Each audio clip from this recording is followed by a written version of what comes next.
preferences for files module in Zoho People.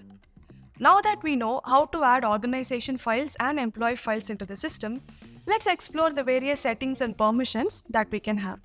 In order to do that, navigate to the settings module. So click on settings and then click on files. And there we have configuration. So the first configuration that we are going to discuss is about employee files. So this section allows you to restrict the employee files access to your employees. If you wish that employee files tab should not be available to your organization, you can enable this option, that is, restrict access for employee files tab. When you enable this option, you can also make it applicable to all of your employees, or you can make it applicable to a particular role or to a particular employee.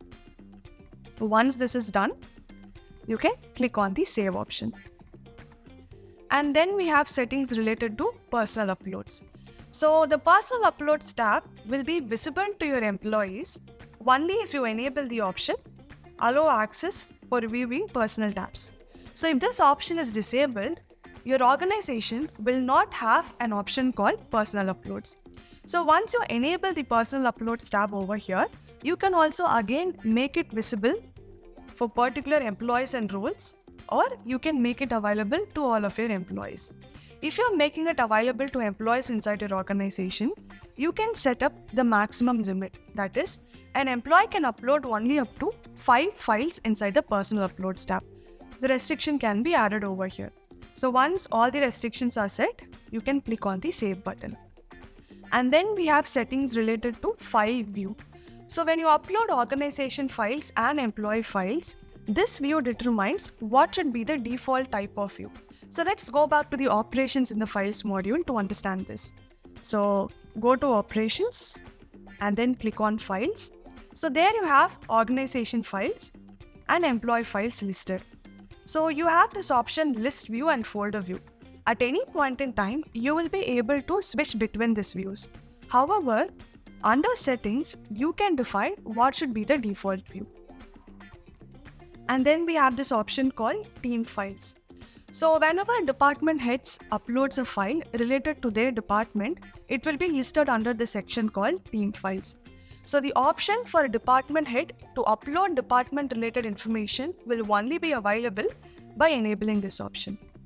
And finally, we have an option called reporting files. So if you can remember, when we are adding an employee file, there was an option where you can give the visibility to the reporting manager. So when the reporting manager is given the visibility to view the file, it is only the immediate manager. However, if you want all the managers up in the hierarchy to view the file, you can enable the option reporting managers and their managers can access. If it is going to be only the immediate manager, you can go with the option immediate reporting manager can access. So these are all the different types of settings that you can have under the files module. And then we have permissions.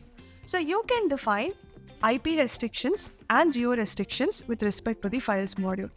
To add an IP restriction, click on add IP restriction. You can enter the from and to IP range of your organization. After defining it, under applicable services, select files.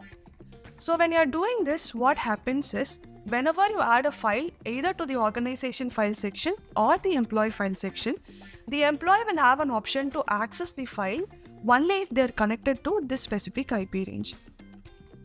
In the same way, you can also define the geo restriction. So where you can specifically mark a geo range. So only if your employees are available within the geo range, they will be able to access the file. So this prevents an employee from accessing a file outside of your office network. So these are all the different types of restrictions and permissions that you can have inside the files module.